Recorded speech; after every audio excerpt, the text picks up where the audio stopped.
Связи, налаженные в последнее время Чечней с нашими зарубежными соотечественниками, уже дают свои ценные плоды.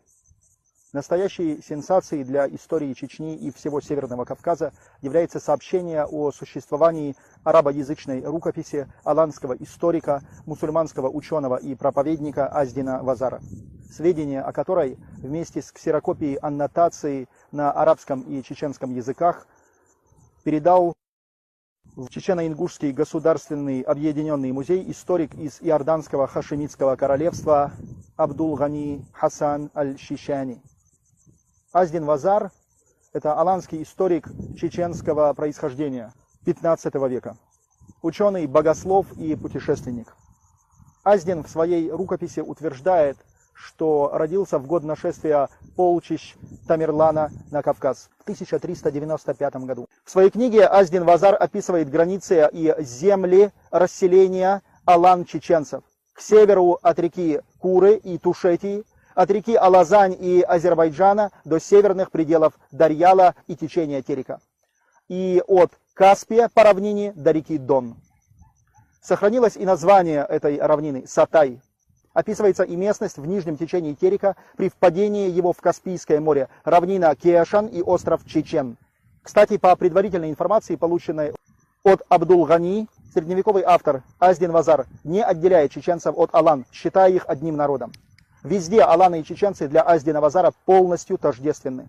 Среди чеченских кланов, перечисляемых историком-миссионером, большинство сохранились и по сей день. Однако он упоминает и те кланы, которых сегодня нет в чеченской тейповой номенклатуре, например, Аадой, Вааной, Суберой, Мартнах, Нартнах и другие.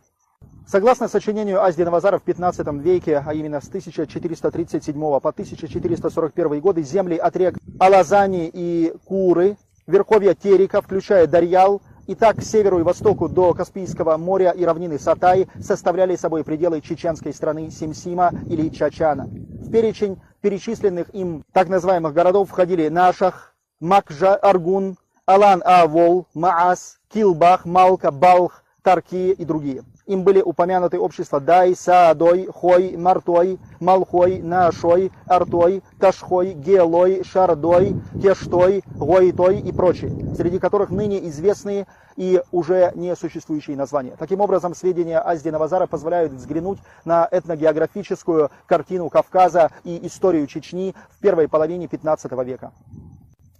Примечательно также, что появление Аздина Вазара в горах Чечни совпадает со временем особого внимания халифата к Кавказу.